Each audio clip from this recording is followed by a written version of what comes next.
I'd like to welcome you to this session. You're going to have a really good time this afternoon because our speaker, Peter Dunn, who you can see on the screen there, is extremely knowledgeable about the subject that he's going to talk about, which is Rockhampton at war.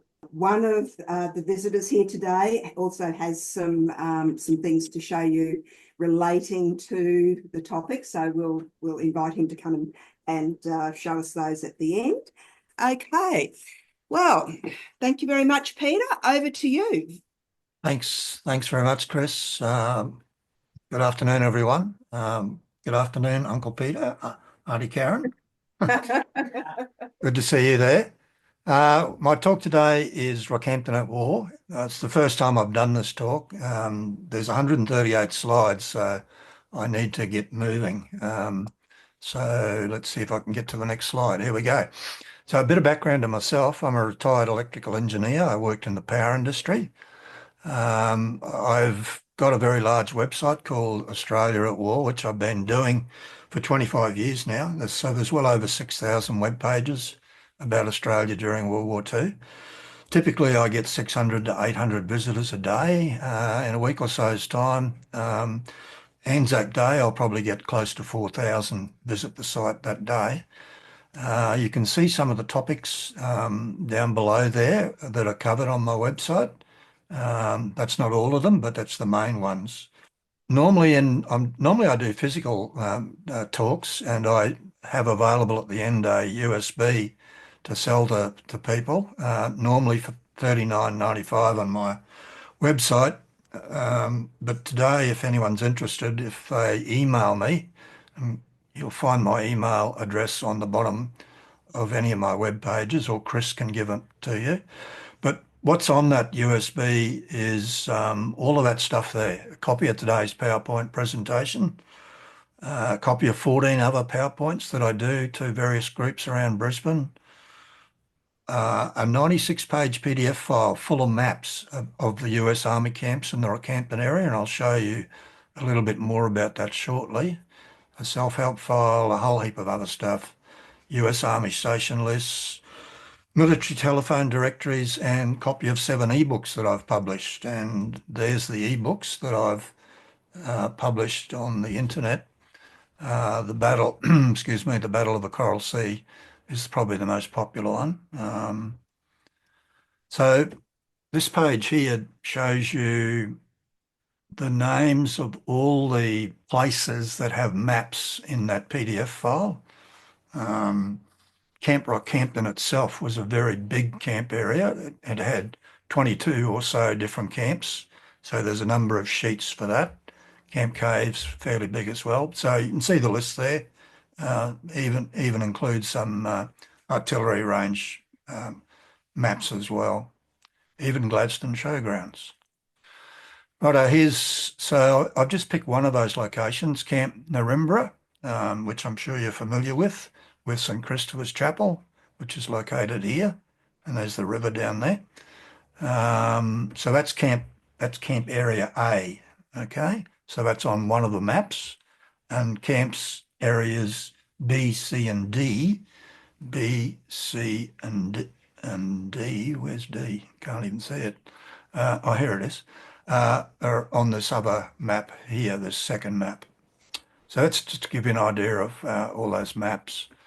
I thought before I get into the military stuff, I'd give a little bit of history of the Dunn family. They settled in the Rockhampton area. My great-grandfather was 15 years old, Henry Dunn, turned up in Sydney on the ship Kate on the 23rd of December, 1856. He travelled with his older brother Joseph and his wife Mary Ann, and I think her surname was Braxton from memory. Henry ended up living on and working at Gracemere Homestead for the Archer brothers. So he married Louisa Walder, who was born 6th of September 1850, I should say. Henry in 1841. They ended up having 11 children. 3 of them died young. So there's 1, 2, and 3 over here, Ethel, Emma. The female children married into the McClelland, Kyme, Thorson, West, and Barnes families. The male side of the family married into, over here, Bernard, into the Duggan family, the Stewart family, and of course my grandparents into the Moran or Moran family. So this is my grandfather, James Joseph Dunn, born 29th of August 1895. So as I said, Henry and Louisa worked for the Archer brothers, lived on Gracemere Homestead, and are actually buried in the Archer brothers private cemetery. This is a photo of them. I don't know what year it was taken, unfortunately, but quite the beard he's got there. And these are some of my cousins who I don't really know that well. Peter Dunn, who's in the audience, probably knows them well. And this is the graves for Henry and Louisa in the Archer Brothers private cemetery on the little hill at the back of the property. And the cousins must have organised for this headstone to be installed inside that enclosure. So it also gives you the names of those three children who died young. I think two at birth and one lasted a couple of years, 2 years.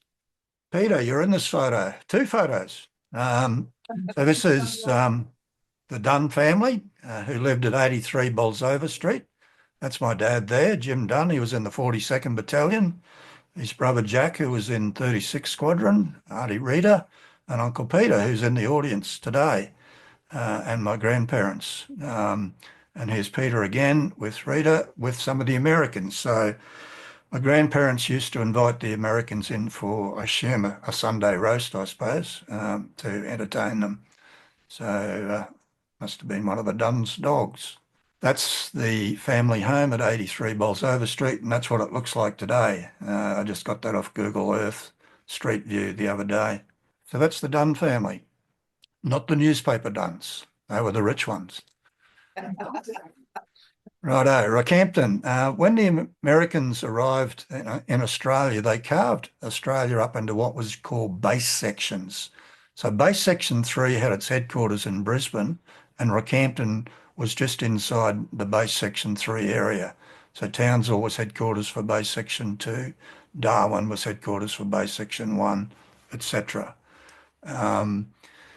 The main US Army units that were in the Rockhampton area were I Corps under General Robert L. Eichelberger. He had his headquarters in the Criterion Hotel. Now, initially, there were only two main units in I Corps, the 32nd Infantry Division, who were at Camp Cable down near Mount Tamborine outside of Brisbane, and the other one was the 41st Infantry Division under Major General Horace Fuller, and they arrived in the Rockhampton area on the 19th of July, 42. A little bit later on, in the following year, in 8th of September, 43, 24th Infantry Division turned up and got attached to I Corps under Robert Eichelberger. They were attached a little bit earlier before they arrived on the 8th of August, 43. So they were the two units under I Corps that were in the Rockhampton area. And then in February 43, before this group arrived, a different unit called the 2nd Engineer Amphibian Brigade arrived in the Rockhampton area in February 1943. So to give you an idea of the units that were in the 41st Infantry Division, this is out of an Army station list, and there's one of those on that USB.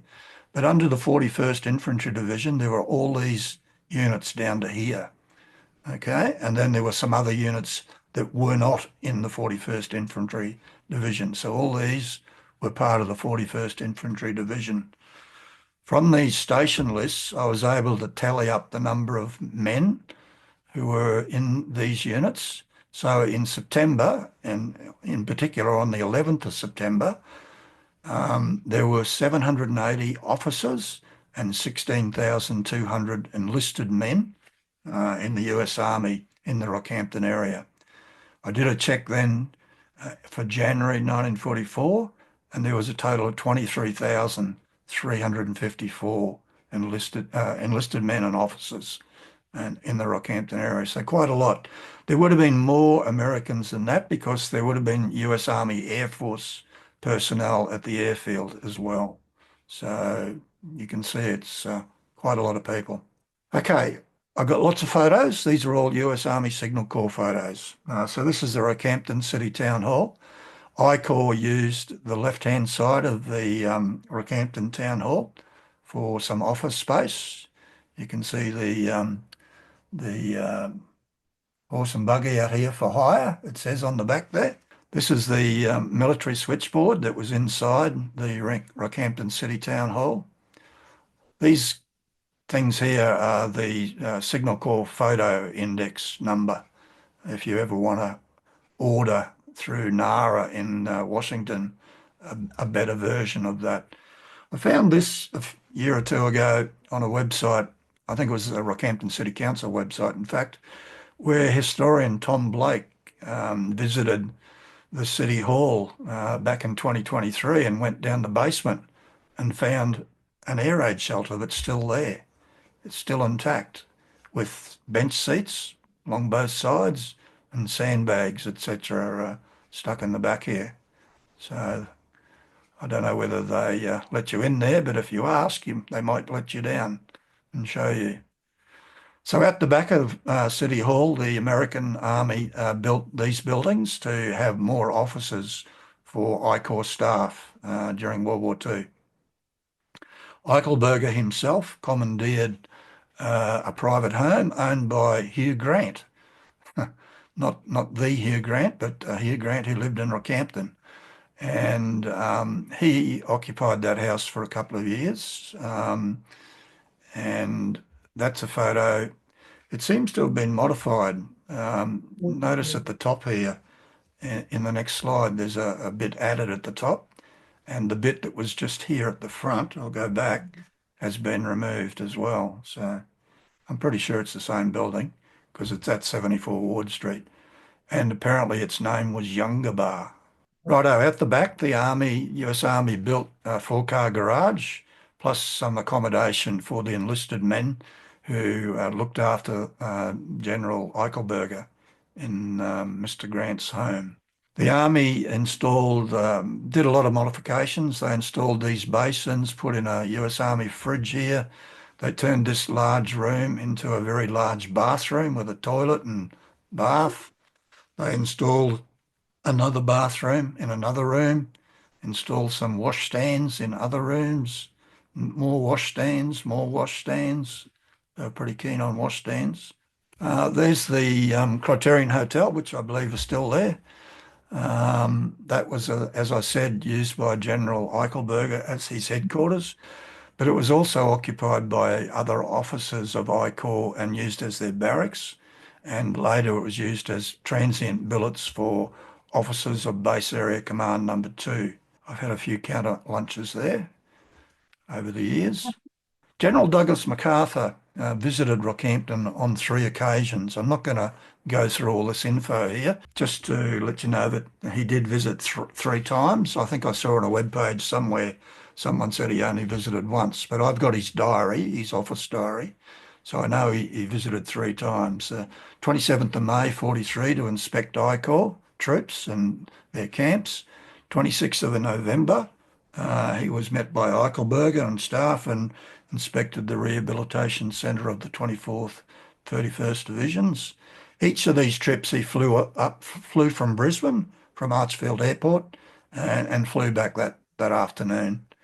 26th of January, which happens to be his birthday and also Australia Day, he flew to Rocky again, had lunch with Eichelberger and his staff, and then inspected the headquarters areas and along the road, conferred briefly with the commanding officer of the division and inspected the troops. The other important person who visited was the President of the United States' wife, Eleanor Roosevelt. She was there in her American Red Cross uniform, visiting the troops. She arrived on the 9th of September 43 and was welcomed by the Australian Army Minister, Mr. Ford, and General Eichelberger, this gentleman here. And at the end of her visit, she addressed about 1,000 women from Rockhampton at the Earl's Court Theatre. This was a warehouse used by the 116th Engineers. I think it was on Lakes Creek Road, was the new idea dropper works. Quartermaster Laundry. On the photo, it didn't say what building it was in, but it was operated by the Quartermaster Base Area Command Number 2, Base Section 3. This is inside the clothing and repair section for the Quartermaster Salvage Depot, same organisation. So these would be all local Rockhampton ladies working in this workshop. This is inside Hedrick's building, which was in Key Street. There was an office there in the background and small supplies counter in the right foreground. So that was the Quartermaster Commissary store, warehouse, sorry. This is also in Hedrick's building in Key Street. And there was some sort of butcher shop over here at the left. Again, Hedrick's building, the Army installed some toilets at the back here, the latrine, installed by the engineers. This was Medcraft's building, occupied by the quartermaster for storage and issue of clothing and equipment. Does anyone recognise that building? Denham and Dennison. Lawrence Motors owned it eventually. And Steve Laundry owned part of it too. I worked there. I believe this is it. I believe this is it. And if you look at, the bits I've circled, and I'll go back, see how modified it is. The roof's totally changed. The awning's gone, but I think it's the same building. It's even got that sort of beveled side bit there as well. So corner of Denham and Dennison Street. This is inside that same building, used by the quartermaster for storage and issue of clothing and equipment. Same building again, some toilets the Army installed. They love taking photos of toilets and wash basins. This is in Key Street, Breckles building, used as a warehouse and storage area for the 147th Field Artillery, later used by the quartermaster for issue of vegetables.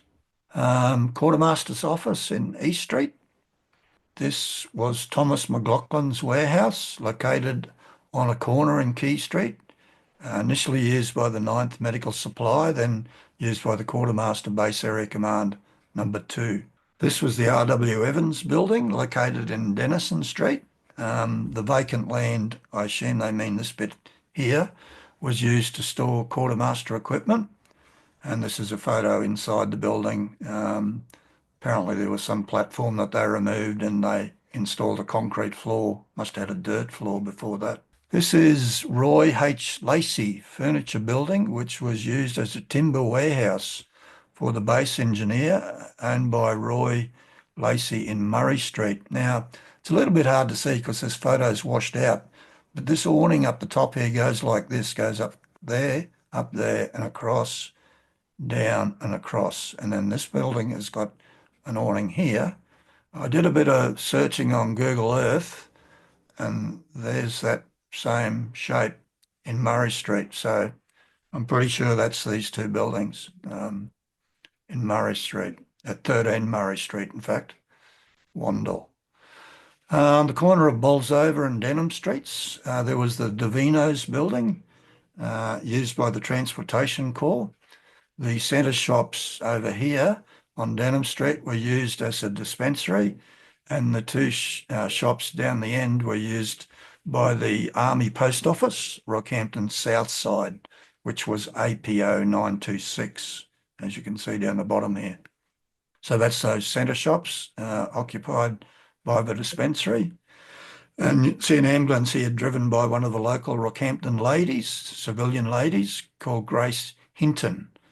I don't know if anyone knew her, but she was a Wennell driver, which is the Women's National Emergency Legion, which was a civilian volunteer group that worked for the military. This is inside Davino's building. Some guy getting from the weather squadron being examined by Major Diazio, and a couple of other guys, a surgeon and some other guy looking on. Mr. Beach. There's a dentist inside that building, Davino's building, doing some dental work. So this is still in the Davino's building. I don't know if I'm pronouncing that right, but this is the Army Post Office, 926 in Denham Street. Two guys there with their names, and same location, sorting mail. The Tucker and Tucker building on the corner of Denham and Bolsover Streets was used by the 3rd Medical Supply Depot, Base Area Command number 2. This is inside that building, showing toilet, and shower facilities that the US Army installed, and they obviously put in a raised wooden floor to permit storage of medical supplies, and shelving to store the medical supplies. Now, I mentioned the Wennell driver before, that lady. So they had a rest hut. Looks like it was probably erected by the Army, I suppose. Yeah, well, it says it's erected for the Wennell drivers employed by the Transportation Corps. I don't know where that was located. And there's the local dog. These are some of the nurses that were at one of the hospitals that were in the Rockhampton area. So these are American nurses in the US Army. Quite a few of them, as you can see, obviously in their spare time. Godson's Furniture Factory, Godson Brothers, should I say, Furniture Factory in Archer Street was occupied by the resident engineer maintenance personnel. This is inside that building. The carpenter and woodworking shop was occupied by the engineer maintenance crew, and again inside, which was the engineer maintenance refrigeration workshop. Fitzroy Chambers in Denham Street, I suppose that building might still be there. It was occupied by Headquarters Base Area Command number 2 and previously occupied by the resident engineer and staff from the 41st Division. Looks like RCC there in the background, Rockhampton City Council, I guess.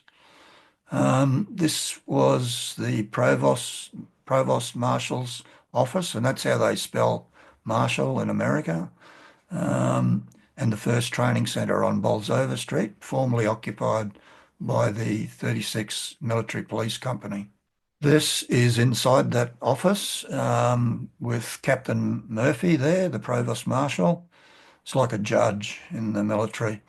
And Miss Connigan, who would have been a local Rockhampton lady, was his secretary and some unnamed visitor. This is also inside that office. They had a lockup for the prisoners with wire at the top here.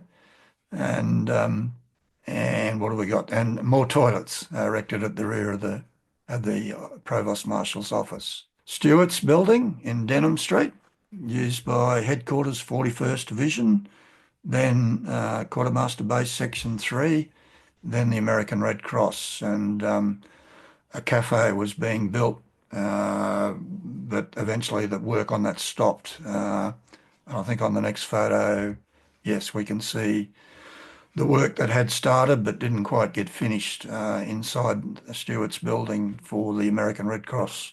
For some reason it was cancelled. American Red Cross warehouse in Key Street. This was the photo I had at the start of my presentation. It was the Walter Reed building, and you can see the Walter Reed name up the top. That was turned into an American Red Cross hospital during World War II. It was on the corner of East and Derby Street. That building's still there, and it's now the Walter Reed Cultural Centre. This is inside that building, some change room facilities operated by the Red Cross, toilet and urinal facilities. Again, they like taking photos of toilets. The reception desk over here at the right on the first floor, and some steps that I assume they might have put in to the dormitory on the second floor, and a barber shop and shoes shining facilities somewhere over here at the left. Shower facilities in that building. This is inside the Inglis building in Key Street.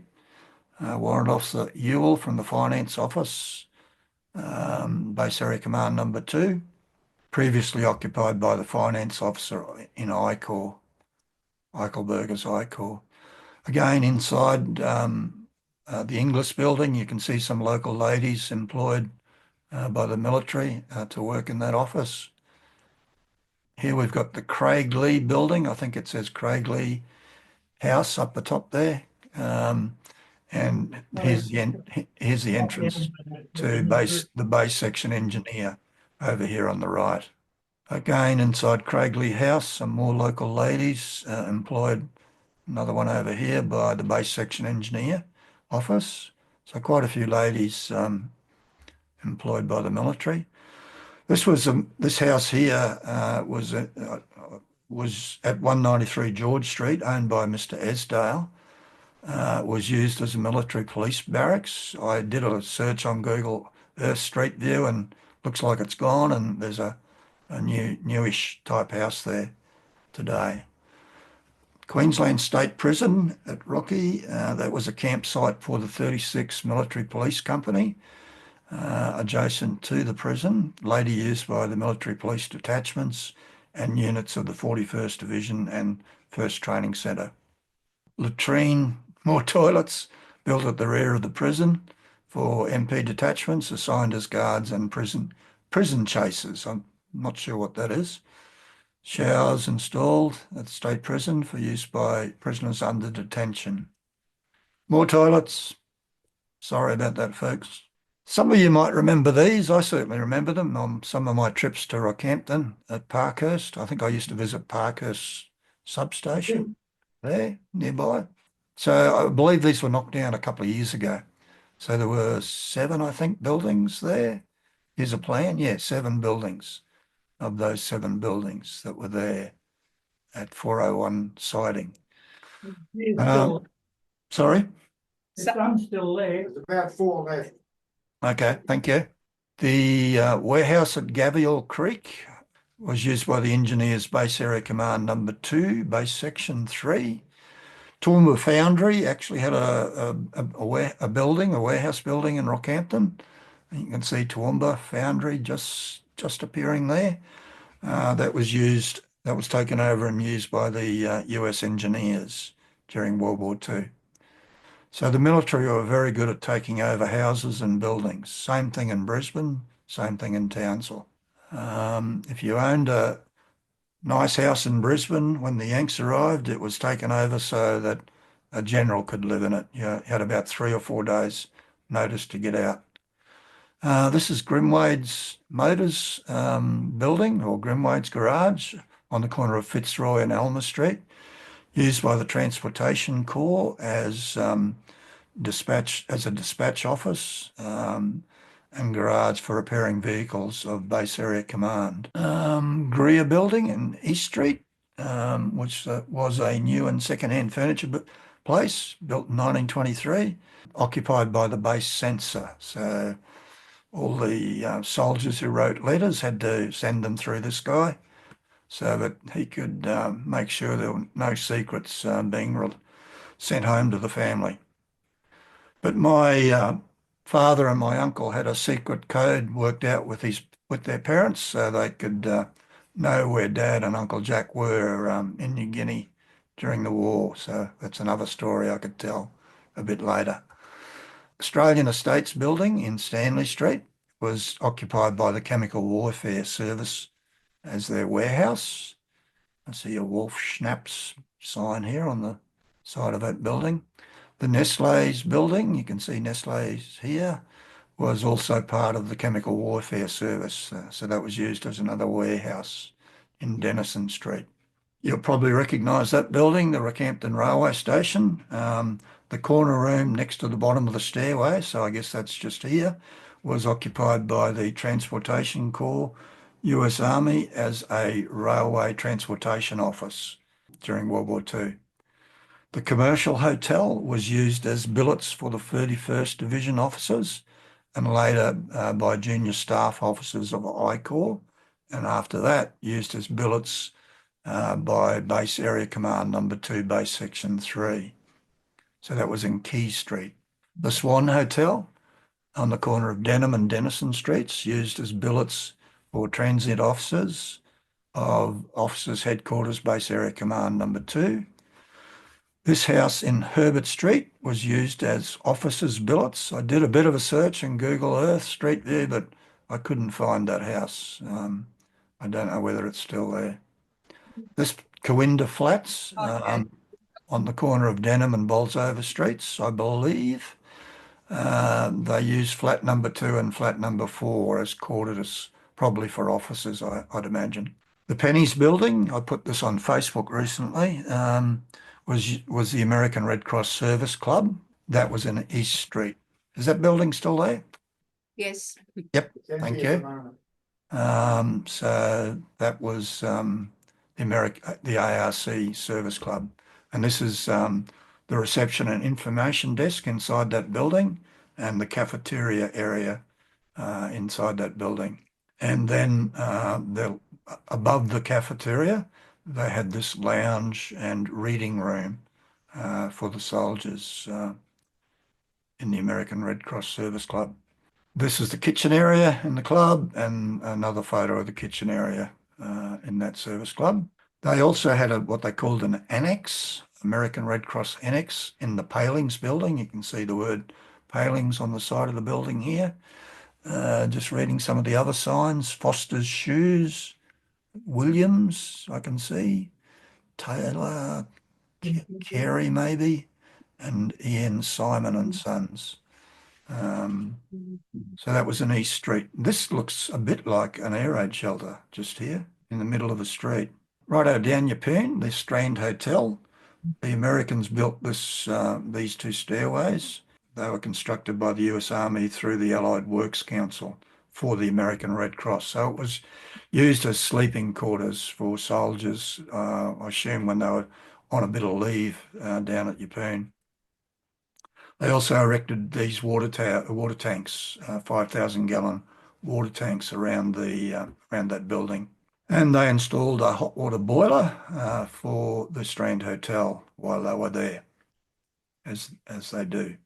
The kitchen area, showing the bricked-in fuel ranges and a canopy hood up the top here, and a pot sink at the rear. Same place, the Strand Hotel washing up area and the vegetable washing sinks over on the right. Again, the Strand Hotel, a temporary bar. So they've got a bar each side with the lady in the middle serving both sides and some soldiers there having a few drinks. The licensee was Mr. T. McNee for that hotel facility there. The 5th Army Airways Communications Squadron were at Rockhampton Airfield. I believe they called it Connor Airfield during the war. Connor Park. Connor Park, yep. So there's some of their buildings and what they call a radio range. Don't ask me what that is. 15th Weather Squadron Station, should I say, at Rockhampton Airfield. Inside that weather office, a guy drawing up a synoptic map to issue out to the Air Force squadrons, and another guy here operating the radio room inside that building. The Ansett Airways building was built by the Yanks for use by Ansett Airways when they were being operated as part of the Transportation Corps of the US Army Services of Supply. And that's inside that Ansett building, the Air Transport Office. And this is a plan I found. So there's Connor Park, as you said, the runways. And this here is blown up in this big circle over here. So where are we? So there's the weather station office. And there's that Ansett building there. And some of these other that's a hangar, private hangar. And that says wireless telegraphy and operations maybe room, perhaps. So, righto, I'll start showing you some of the camp areas now. So this is a small section from one of the large plans that are on that USB. So Camp Rockhampton, as you can see, was made up of many, many areas around Rockhampton, and they used the alphabet to give them a name tag. I'm not going to go through all this. I will go through item A because it's probably of interest to Uncle Peter. Area A, the hospital was located along Yamba Road in the area of Rysine Street. I think that sounds familiar, Peter. Rizian. Rizian Street. Cremation centre. Standish Street, Brazil Street, Hattie Street or Hat Street, Pot Street, and Richardson Road, located across Yamba Road from Lawrence Motors, where Peter used to work, and his son Trent now is one of the principals there at Lawrence Motors. You'll see him driving around Rocky in a big Chevy, I think it is. What colour is it, Peter? Yeah. Red Corvette. A red Corvette. Yeah. Oh, Corvette, is it? Right, Chevy Corvette. Right, these are all the other areas. I'm not going to read all the detail there, but I'll let you soak that in a little bit, just so you get a bit of an idea of how large Camp Rockhampton was. So up to from Area H to Area P, and then through to Area V. So didn't quite get to 26, the whole alphabet. Righto, so some photos now from Camp Rockhampton. So this is the main headquarters building, occupied by the Commanding General and senior staff officers of one of those regiments. Division headquarters building. I don't know exactly where these were. Commanding General's quarters, his house. Main entrance to the hospital, Camp Area A, showing the junction of Richardson Road and Yamba Road. So somewhere near Lawrence Motors, I guess.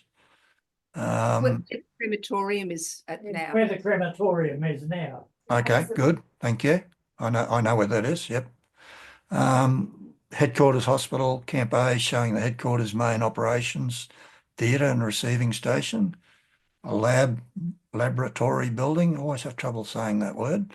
Hospital area, Camp Area A. Some nurses of the 5th Station Hospital in their recreation tent hospital area, Camp Area A. Patients Mess Hall up here, and the kitchen area in the Patients Mess Hall. That's in Camp Area B. Still in Camp Area B, some wooden frame tents in the background. A bit hard to see them. And auxiliary buildings on the south side of Richardson Road, and some headquarters buildings for the commissary store and portion of the main mess hall in Camp Area B. So this is looking down Richardson Road towards the hill, Mount Archer, I think it's called. So the main mess hall, I believe this one on the left there, and portion of frame ward tent and permanent buildings in the background. Camp Area U of Camp Rockhampton, a mess hall used by headquarters company ICOR, and the landscape gardening you can see here in the foreground, done by the personnel of headquarters ICOR. Company Street and Camp Area, can't really see too much. There's a street here, I guess, occupied by headquarters company ICOR. So this is the showgrounds, the Archer Grandstand. So this is called Area V, part of Camp Rockhampton. And you see some tents there. They're well established with duckboard floors and little side walls, etc. So they're there for the term. Now you can see the grandstand, see where all the seats are underneath. They then put all this timber work, and then they put a floor on top of these bits of timber to create areas where they can have stretchers, or beds for the soldiers to sleep on. Mess hall and kitchen buildings used by headquarters, base area command. Peter, do you see this here? I don't know if you can read it. See what it says? Chevrolet. Chevrolet. And headquarters detachment, base area command number 2, in their mess hall. This is supposedly inside the showgrounds. Looks like a house. Headquarters and orderly room for headquarters detachment, base area command, base section 3. Quartermaster shoe repair shop inside the showgrounds, area V. Still the post exchange, should I say, warehouse erected at the showgrounds, which was later occupied by the Quartermaster Corps at a later time. Camp Yeppoon, there's not too much to see in this photo except the beach. Lammermoor Beach with Camp Yeppoon located somewhere over here to the right of the photo. I don't know what that structure is there. Bit more to see here. Again, Camp Yeppoon, mess halls and company headquarters and supply buildings on the right side of the road, going towards Emu Park, and headquarters buildings in the back behind these trees at the left of the photo. Pump house and beach wells to provide water supply for the camp, and some two 5,000-gallon water supply tanks at Camp Yeppoon. Camp Keppel Sands. So there was just two small areas for Camp Keppel Sands. And here's a boat warehouse for the 2nd Amphibious Engineer Brigade when they were there, and a concrete ramp, which is a bit hard to see, that led down to Pumpkin Creek at Keppel Sands. Again, at Camp Keppel Sands, a view from the hill at the rear showing concrete tent floors and shower, so you can see them just here. There's a few of them along there. And shower house at the left of the photo, just there, and recreation buildings at the right and centre, and the post exchange building somewhere in the centre here. Company mess halls and company headquarters and supply buildings in the far distant. Laboratory plant. So we're now at Camp Narimbra. Okay, so this is the laboratory plant and dispensary plant erected for the first training centre at Area A at Camp Narimbra. Headquarters First Training Centre and Headquarters Company Mess Halls in Camp Area B, previously occupied by the 2nd Amphibious Engineer Brigade. It's an arch-type warehouse constructed for the 2nd Amphibious Engineer Brigade, and C-type prefabricated warehouse over here at the right. This is a World War II photo of St. Christopher's Chapel. It was built by the members, the enlisted men, I guess, of the 2nd Engineer Amphibious Brigade at camp. All the material was raised on the spot, the stone and the wood. Yeah, all the timber. There's all big logs in the roof, and there's a stone wall at the back. I've never been there, but I've seen lots of photos of it. The Sergeant Bowman building is right next door to it. Right. Okay. So still at Camp Narimbra, the motor pool and motor pool workshop for the first training centre. Nurses' quarters area. So they lived in tents.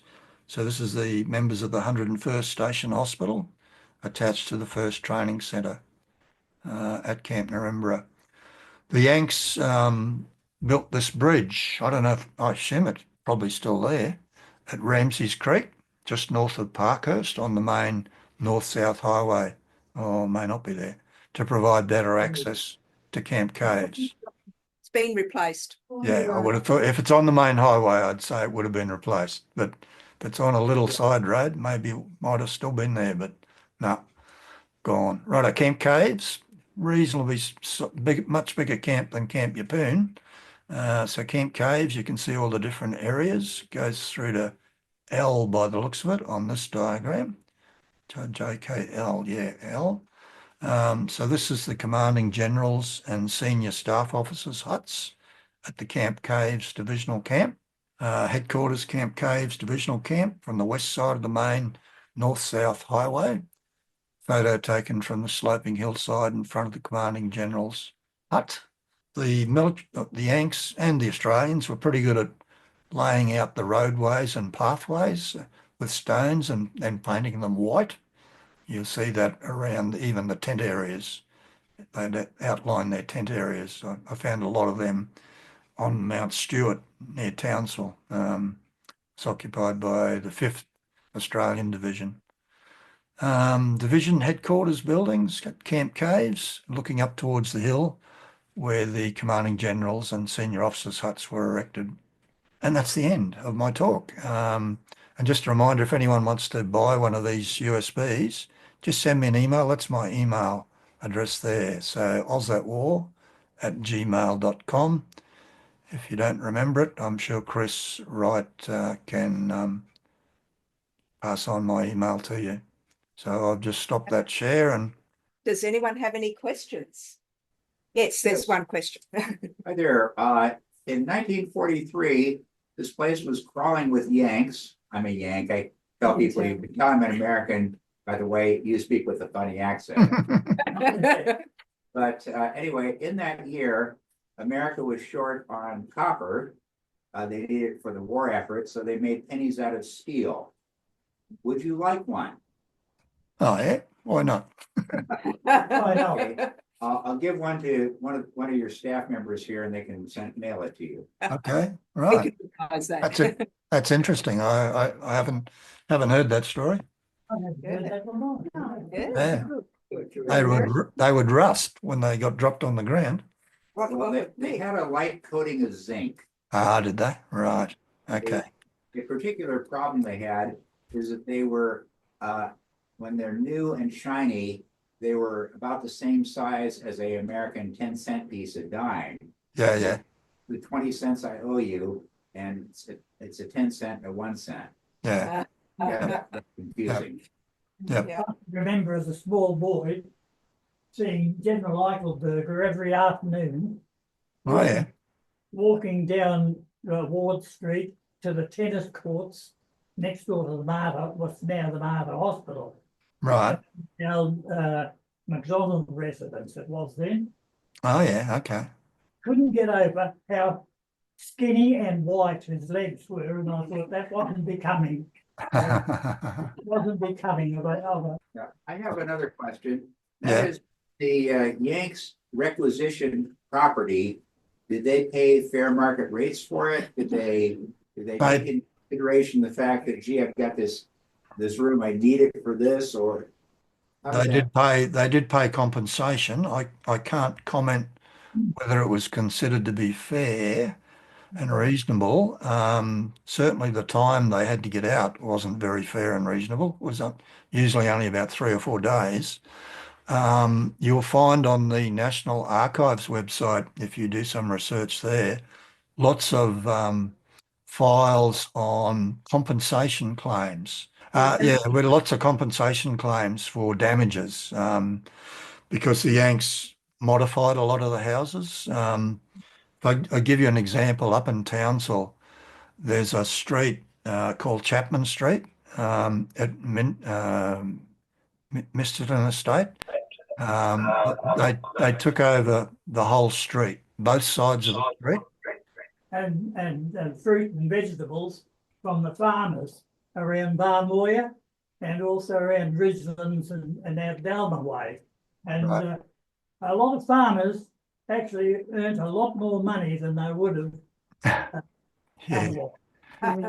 Yes, I know the local kids used to make a lot of money out of the Yanks, overcharging them for things. When the troop trains went through, a lot of us kids made an awful lot of money because they were throwing their change out. Yeah. And I'll just finish the story about Chapman Street. They took over all the houses on both sides of the street. And what they did then, is, if you can imagine, all the houses in towns are up on stilts, a high set. And as you walk up your front stairs, they knocked a doorway to the left and a doorway to the right, and then built an elevated walkway the full length of the street, connecting all the houses. They had an instant hospital. So that became the 12th Station Hospital. So all those people in that street, on both sides of the street, only had 3 or 4 or 5 days notice to get out of those houses. So that's a fairly extreme example of that sort of operation. Any other questions? Yeah, I've got one, Peter. Mate, love indeed, small arms on your Boone Road. I did get your maps or your USB years ago, but I'd lost it. After looking on there, because I lived at Iron Pot Creek, so where they're doing the major roadworks. I lived in a house there, and at the bottom of the mountain there, a fella come out and metal detected, and he actually found a grenade. Yeah. So the army come up from Brisbane and had to detonate it. Yep. It would have been 1986. give or take, and it actually caused a grass fire around that whole area, which Right. backed onto Artillery Road. Yep. So yeah, so I think it's called Lavender Estate now. Okay. Yeah, So yeah, so I grew up in that area. There's the military have got a website. You can go and you can look up where all the UXO is around Australia. If anyone wants that link, just send me an email and I'll send you the link. Yeah, look, I was walking around Albany Creek, a suburb on the north side of Brisbane. There's a bit of a wooded area there, and there's a track called the Jinka track. Walked down into this creek bed and I found an anti-tank round just sitting on top of the sand in the creek. So I had to ring up the police to get the military to come out and get rid of it. So there's still a lot of it being found around Brisbane. And I'm sure a lot around Rockhampton as well. Oh, yes, around this side of the university. You've got the gully running through there, and you had an American jail or it was Lockup or something. a lockup Yeah. of sort was there. Stockade. The stockade. The stockade was That's what the Yanks call it. situated. Yep. Yeah, the stockade near where there's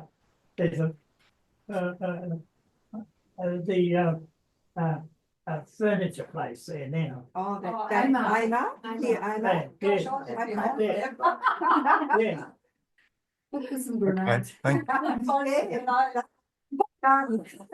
there were grenades found there. Yeah. Yeah. Oh, yeah. There's been lots. I had an email from a bloke up on the Atherton tableland, and he was digging his backyard to put in a pool.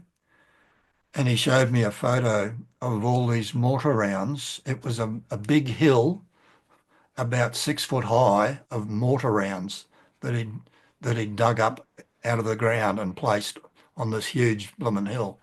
And of course, the army had to be called out to get rid of them.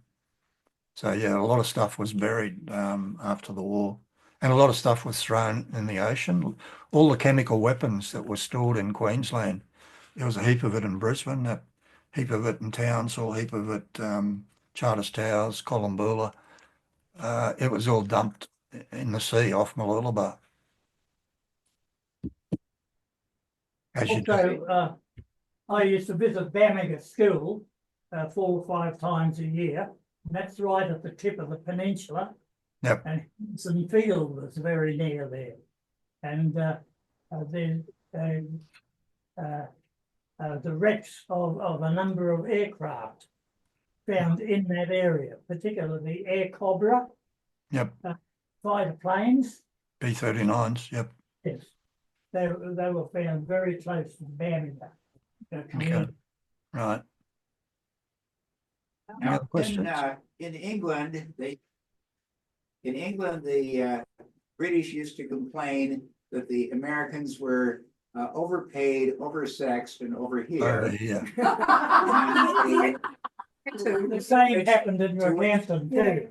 To which the Americans would reply is that the British were undersexed, underpaid, and under Eisenhower.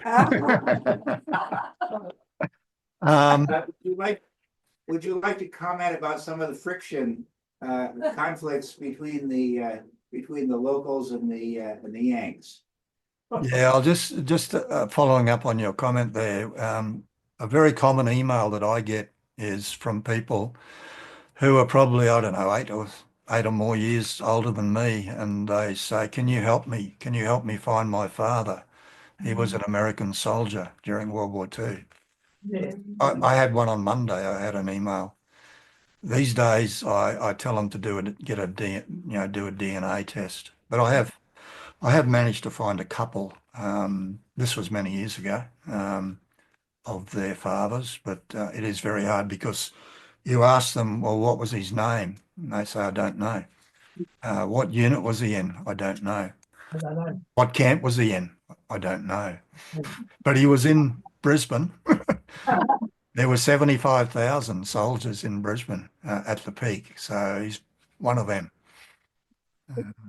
So, as you saw, Rocky had over or just under 30,000. Then you have the famous Battle of Brisbane, didn't you? Sorry? So there was the famous Battle of Brisbane. Yeah, the Battle of Brisbane in, what was it, the corner of Adelaide and Creek Street, Yeah, where there were 3 Australian soldiers walking down the street at, I've forgotten what street, Edward Street, from the Australian canteen, and they ran into an American soldier, befriended him, and they started then walking down the hill towards the American Postal Exchange, and an arrogant military police guy challenged the American soldier and asked him for his leave pass, and things got out of hand. The Aussie soldiers started standing up for their newfound American mate, and eventually it turned into a big fight and a brawl, and eventually American military police turned up with pump action shotguns, and a couple of shots were fired. 1 Australian soldier was killed instantly, and about 7 or 8 other people were wounded. So that was the Battle of Brisbane. And yeah, if you were an American the next night walking the streets of Brisbane, you were yeah, a target. So there's been rumours about something on a smaller scale similar in the Rockhampton area, but I haven't found any evidence that it was true. no, I've looked this up on a number of occasions through the Historical Society, and there's no truth in the matter at all. Yeah, that's what I reckon. Yeah. There's a lot of myths out there. Heaps of myths. No other questions? You were talking earlier about the number of Americans in Rockhampton, Mm-hmm. population of Australians in Rockhampton at the same time. 34,000. Oh, Okay, so there were, what did I say, 23,000 Yanks. Would have been a bit more, as I said, because there were US Army Air Force, and I don't have their numbers. So nearly the same size. So you can imagine the impact that had on Rockhampton, for water, electricity, food, etc. It would have had a huge impact. 34,000 American, 34,000 citizens living in Rocky, and it was the second largest city in the state at that time. Yeah, so same in Brisbane. At the peak in Brisbane, there were 75,000 thereabouts. So again, had a huge impact on electricity, food, water supply, etc. Girls. Girls. I think the girls were happy. The On girls the were most part. The girls were very happy. The Americans employed, in Brisbane alone, they employed about 20,000 civilians over the period of the war, and most of them were young, attractive females. Nasty things were said about women wearing nylon stock and wearing silk stockings too. Made out of parachutes, probably. They were only available through the American PXs. Yeah, PX store. Well, the Australian troops were in the Middle East, and there was quite a fear of Japan invading. So it's like, hey, these are our saviors. Yeah. But Townsville was a huge military base as well, but it was more a staging area, whereas Rocky was a training area. And Brisbane and Mount Tambora, Camp Cable was jungle warfare training. Around Bribie Island, they did a lot of beach landing, landing in barges, etc. Training. There was a huge training establishment at Sandstone Point, just on the mainland side of Bribie Island. But they did some of that in the Rockhampton or the Yeppoon, etc. area as well. Sabina Point also is a very important training centre up north of Byfield. Sabina Point. Okay, haven't heard of that one. Yep. Well, it's up on the towards St Lawrence. All right. Yeah. Okay. Yep. Peter, the Battle of the Coral Sea happened in 41.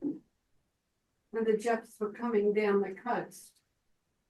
And I was told that's why the Americans were here. Yeah. Because they were worried the Japs were going to take over the Queensland coast. Yeah, I had a bit of trouble hearing you there. You said, I think you said they were in Rocky because there were rumours about the Japanese coming down the coast. Is that right?